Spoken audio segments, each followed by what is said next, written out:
Julie, hi, how are you? I'm good. How are you? I'm doing good. Thank you for joining me in Behind the Laces. I'm really looking forward to talking to you. It has been quite a journey that you've been on, becoming a part of MS Run US and being a relay runner. So tell me about that. Tell me where you very first started and how long has the journey been and where are we now? So, when I first got diagnosed with MS, my immediate thought was, oh, I got to throw money at this. I'm going to solve this problem. I can't just sit here and have MS and not do anything.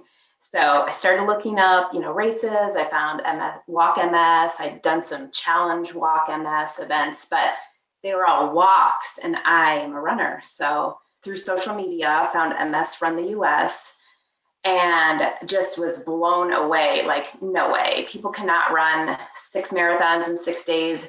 Those must be professional athletes or elite runners. Over time, I realized these were ordinary people doing an extraordinary thing. And if they can do it, then why can't I? So I joined as an ambassador. We did some really fun relay runs with a team. We're running through the night and other races just to raise some funds and some awareness. But I couldn't let it go. I had to be one of those people. So joined the 2020 team, did not get to run it as it went virtual. And then a few days before my virtual segment, I was injured and couldn't even run a step. So here it is. It's 2021. I'm totally ready for this. I'm going to run every one of those steps. Honestly, it's been a 4-year journey in the making, watching and then finally becoming an ambassador and then finally applying for the relay, feeling like you had done enough base miles to be a part of it. And then for it to be in our COVID year, it was just unfortunate on so many levels. And then on top of that, it was a pretty serious injury. You had a stress fracture that took a while to heal. So tell me about that injury and what you learned in the process or the severity of what it was. I mean, you were sidelined for running. Well, one thing that came out of COVID was I just ran tons of miles. I was home all the time. Everybody was home. It was not just that I was training for something. It was, I got to get out of this house. I need the mental relief. I feel better when I've run. So through the whole year, I had run well above my normal miles. Like I was just running. And 8 days before my virtual segments, I was on a ordinary average run midweek, and one step just fractured my leg. Done. And I didn't run another step for 5 months. So it was devastating to say the least. But like I said, you find a way to move on. You find a way to overcome. It's like everything else that 2020 taught us. Okay, we'll overcome that. I did a lot of yoga. I eventually started walking. Walks eventually turned back into running, and doing good so far. And I think it's so important too. Like, I think it's great that you found and used yoga because specifically you and I have had a conversation. I remember it was months ago. We had just announced this relay team. You're running at the end of the relay in August. You have plenty of time to recover and rebuild your base miles. And I remember us having a text conversation where you were like, how am I going to do this? I'm still not running yet. I think it's really easy for us as humans in general to get overwhelmed and think too far ahead. And I really love how yoga helped you stay present and focus on the positive things you can do in the moment to help your body heal, to honor it in that time. And then when the time is right, then you start building. But it's so like our mind is so geared towards, I got to do something, So I love seeing how you've learned these skills, or maybe you knew them and you're re-implementing them in a different form. I think it's really just only made you a better runner, in my opinion, watching what you're doing now. Yeah, I agree. And when I had said, like, I didn't think I'd be able to survive not running, that was probably more the mental thought that I had. And yoga completely took that on for me.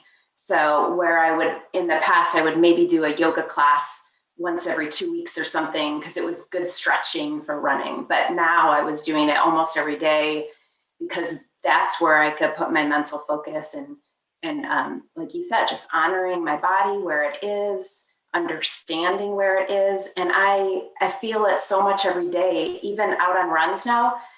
I will think about my posture and my breathing, where those thoughts never crossed my mind before. So I definitely think it has been an advantage. You have a really, really great community. So talk to me about your community of runners, your work people, and what it's been like to be separated essentially from that community for the past year. I've been in Greenville, South Carolina for 10 years now. But when we first moved here, obviously had no friends.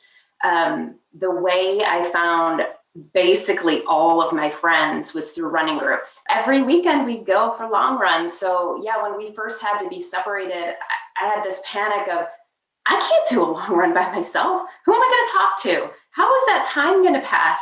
I would listen to audiobooks and podcasts. I'll put those audiobooks on. I'll listen to my favorite podcasts, and I ended up really enjoying it. What is the top thing you're looking forward to when this all clears? Like when you're imagining, okay, when this is clear, I'm going to do this. What is it?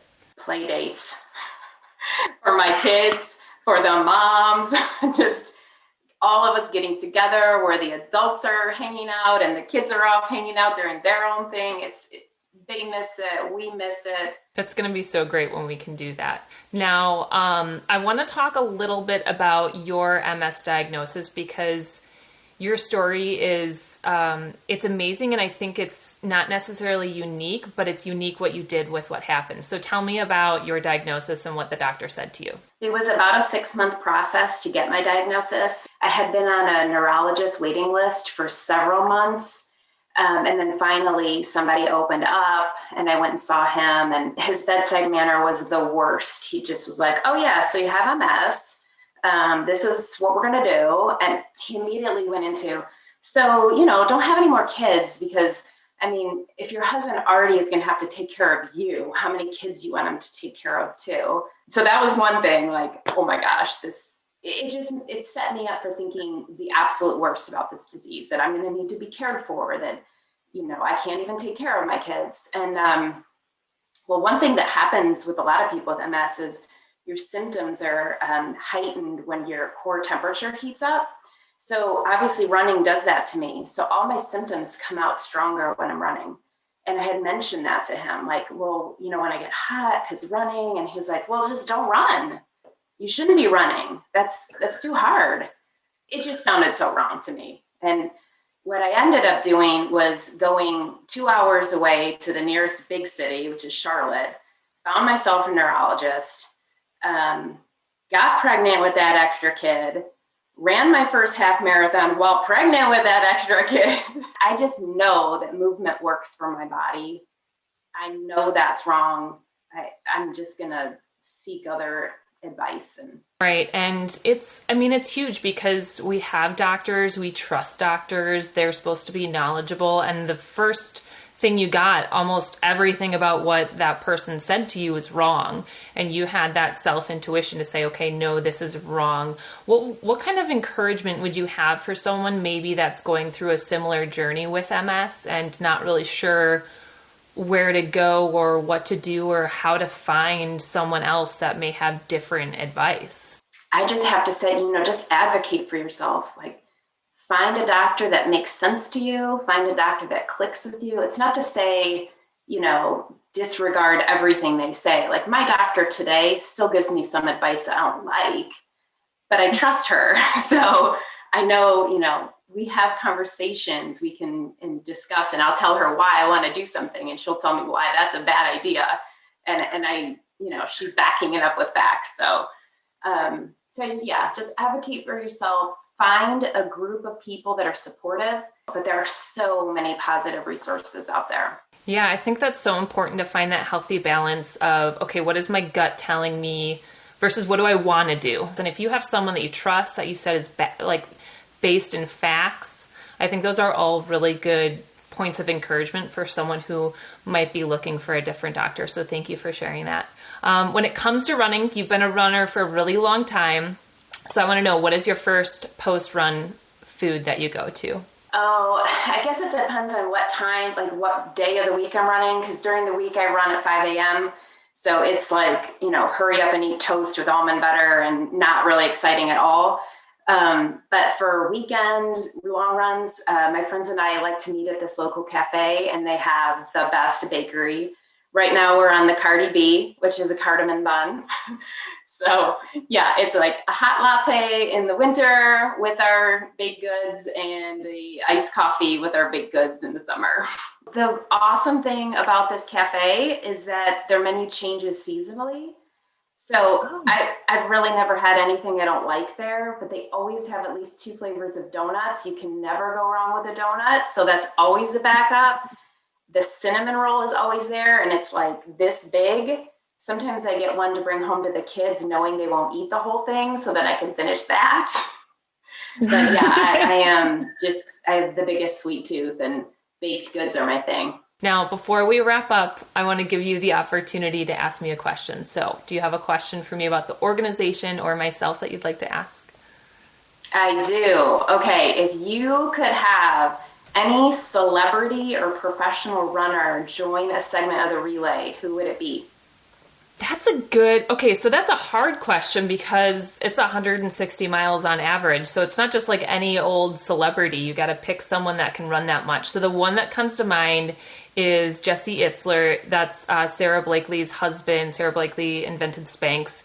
I follow him on Instagram. He's an ultra runner. He's got just tons of energy, super positive. So I would for sure snatch him up and drop him in a segment any day. That would be my choice. He did a motivational speech for my company, and so I've been following him since. So I think we need to tag him in this and ask him to join our relay. I think this is a great invite for him. Thank you for opening that door for me. Well, thank you so much for your time. I'm really looking forward to your continued training. I am so looking forward to your segment this year, and I love your affirmation where you are committed and you're like, I am running every mile of that segment this year, and I know you're going to do it. So getting chills just thinking about it. I'm excited for you this summer. I'm Ashley Schneider, Executive Director of MS Run US. Thank you so much for watching our videos, and make sure to subscribe so you can get our latest uploads.